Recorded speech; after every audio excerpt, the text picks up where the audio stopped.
Well, hello everyone, this is Sue from Sue's Paper Creations. I am a Stampin' Up! Demonstrator in Canada, and today I have for you an adorable little 3D project. It is a mini little Easter basket, and it is using the envelope punch board. So this, for the next 10 days up until the 25th, I am actually running a mystery hostess party. And as part of that, I am going to be posting several little tutorials for you guys within the next couple days, and for those who happen to place orders for the mystery host party, then I will send you the pieces that you can use to make all these. That's kind of going to be part of joining the party. So the mystery hostess party again is from the 15th to the 25th, and any orders that you place online using this host code, and that is a BG, and that is a 9 SJ2PH, get entered into the mystery party. So I've opened up this party. Anyone who wants to place orders online, use the host code, or if you come to classes or just email me if you're not comfortable putting them on online, you can email me your orders and I will enter them into the party. On the 25th, I will close the party, and whatever the hostess rewards are at, I will draw a name and that person will get the hostess rewards benefits for the party. So it's kind of a fun way in which, you know, you don't have to come to a Stampin' Up!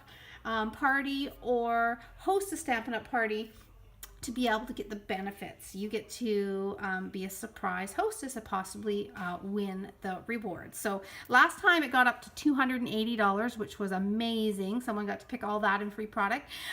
This time, if it hits over 200, I am going to split it into 2 different prizes. So we have a couple different hostesses for the party that would hopefully, it will get up there and they would get a chance to pick out just over $100 each worth of Stampin' Up! Products. Okay, so just to let you know, I am going to start the pot out at $25 will be what the hostess rewards will start at, and we will just see how things grow in between now and the 25th. I can't wait to see.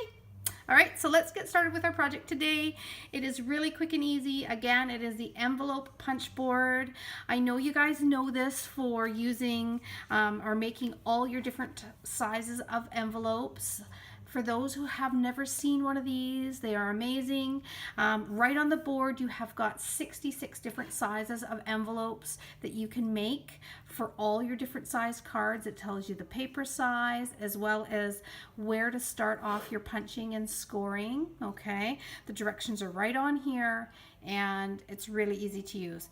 One thing you may not know though, if you have one of these, is that you can make tons of 3D projects with it as well. So this project, I want to thank Rose Coleman for this one. I saw a video that she made making this adorable little basket, and so I wanted to make one for you guys as my first little project for my mystery hostess party. Okay, so I'm going to start with a 4x4 piece of cardstock, and all I'm going to do is I'm going to use the punch and I'm going to score down the little score groove here. Okay, so I'm lining up at 1 inch and I'm just going to punch it and I'm going to score it. So to score, there's a little tiny notch here that's cut out of this little top piece.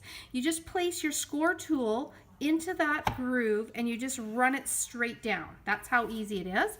We are going to turn it 90 degrees and you're going to punch and score again. And we are going to do that on all 4 sides. So there we go. Now, this is what you're going to end up with. We're not finished yet with the punching, but we are finished with a bit of scoring for right now. We're going to flip our piece of paper over and we're going to pop it back in. And I want you to line it up again with that 1 inch mark. So what we're doing now is we are actually just notching out the opposite side to create 4 little tabs that we're going to need to put this basket together. So there you have your 4 little tabs. Okay, now what I'm going to do is I'm going to bring in my score tool and I'm going to zoom you in a little bit. There we are. So that you can see where I want to line up to make a little score here. So I'm going to create a little fold for the tab, and I want it to be right at the base of the tab. So you can see that there is my groove for scoring, and I've just got kind of these level little areas that were punched out even with the line. Okay, so I'm going to go ahead and I'm going to groove it on all four sides. Now 1, 2, 3, and 4, just like that. Okay, now I'm going to bring in some scissors. Okay, now what we're going to do is we're going to cut 2 opposite sides, and I want to just fold kind of the edges on those 2 sides, just so it makes it a little bit easier where you can see where you're going to cut up to. Okay, so I'm going to cut along the score lines that you created on either side of the tab. So there's one. I'm going to reverse it. We're going to cut the other side just like that, and that gives us 2 little tabs. And then we're not going to fold these ones at all. We're going to keep this as one piece, but you got 2 little tabs on each side of this longer tab. Okay, so we just created 4 other tabs that we're going to need to put the basket together. Now I would like to have a textured basket, so I'm going to bring in our dynamic basket weave embossing folder, and this is a super deep impression embossing folder, so it is our extra thick ones. So when you're running it through the Big Shot, this means that you do your sandwich slightly different.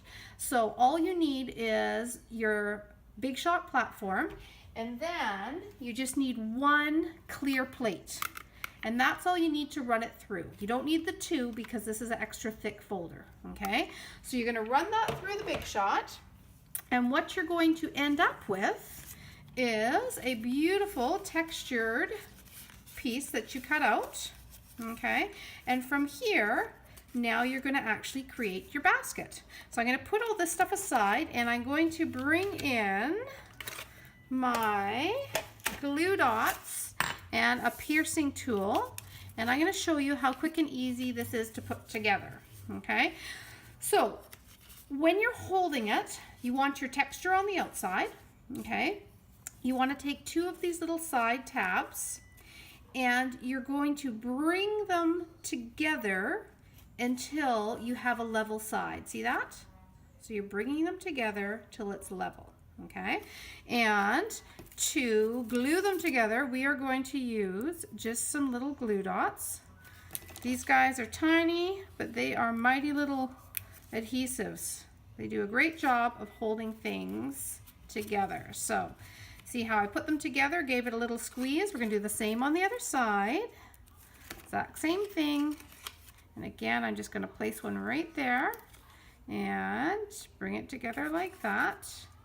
Okay, now what we're going to do is we're going to take these tabs, and these are going to actually wrap around the sides of the basket. So they're going to add some stability to the basket, but also some cute little detail. So to do that, we just need to add more glue dots. We're going to put 1 on the point there, and you just wrap it around, tuck it in. Okay, we're going to do the same with the other side. Pop it on there. Wrap it around and tuck it in. Okay, so we've got 2 nice and sturdy sides. Now we're going to finish off the ends of our basket just by tucking in our other 2 tabs. So it just gives the other sides of the basket, again, a little bit more stability, and it finishes off with kind of a more rounded side rather than just the side of the cardstock. So it just finishes it off nicely. Okay, so I'm going to tuck those in. So there we have our little basket part. Now we're going to do a little handle, and for this I just have a piece of 4" by I think it's a 1/2 inch, or it might be just slightly wider than that, somewhere between a 1/2 inch and 3/4 inch. And I want to start curving this piece of paper. If I were to just put it on there, what might happen is I end up with a kind of a blunt fold in the center, and I don't want that. I want a nice curved edge of my handle.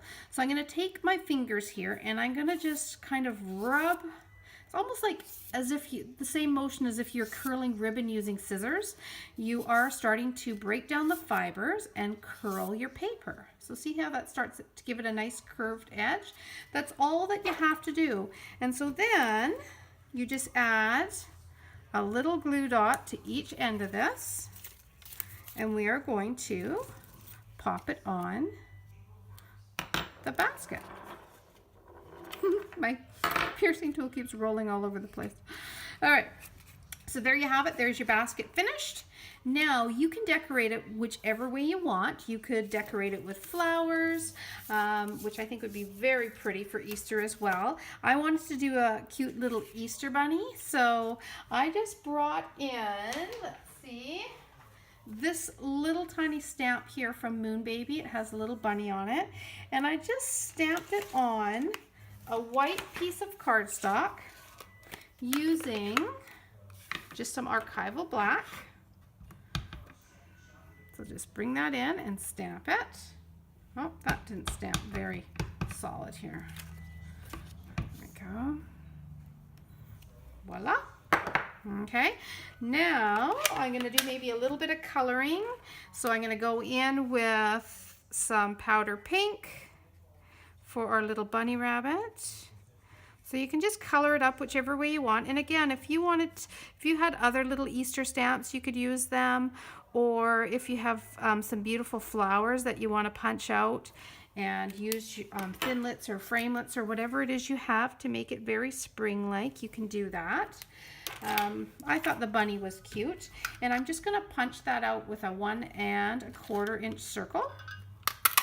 Just like that. It's going to hop right out of there. And actually I'm going to highlight these little tiny stars too, just because they're on there, and I think that's super cute. Okay, bring in the yellow a little bit. Now I'm going to layer that with just a 1 3/4 inch circle from a circle punch again, and then just attach it to my basket. So I attached it with the side just with some Stampin' Dimensions. You can see them down in there, okay? And then I just used the Happy Birthday, the Happy Easter from Sweet Little Something. You can see it there, okay? And that's what I used to stamp, and then I just punched it out with one of our punches that we've got to finish off the basket. So again, I think these would be super cute at all the table settings, or if you wanted to be a secret little Easter bunny and pop them on everybody's doorsteps, I think that would be super cute too. You could also attach a little tag here if they're using them for place settings, or you could put everybody's names across the side here. Either way, you can fill them with lots of cute little treats and pass them out to everybody, or have a beautiful table set for Easter. So I hope you guys enjoyed that little project, and again, thank you, Rose Coleman, for the cute little video that you made and inspired me to make this little yellow one here. It's an adorable little project, so thank you for that. And remember, guys, we have got the mystery hostess party going on, so pop those orders in, use that host code. Again, that's a little 9 there, so that's BG9SJ2PH is the code for the mystery host party. And who knows, on the 25th I could be drawing your name and you could be the one picking out lots of free stuff, Stampin' Up stuff. So it will be at least $25, but last year again it went up really high. If it does that again, I'm going to cut it in two, so it'll be a couple prizes, so we'll have a couple hostesses of over $100. So anyways, good luck everyone who enters, and I will keep you posted on Facebook on how the pot grows as well, so that you guys can see how much hostess rewards are up for grabs. Okay, all right, so have a great evening everyone, and stay tuned. Again, if you place an order during the mystery hostess 15th to the 25th, the little projects that I am making and posting, I will be sending you guys out the pieces that you can then go back with the videos and you can make these little projects. Okay, so that's just another thank you for joining the mystery hostess party. All right, so have a good night, and I will see you next time. Bye.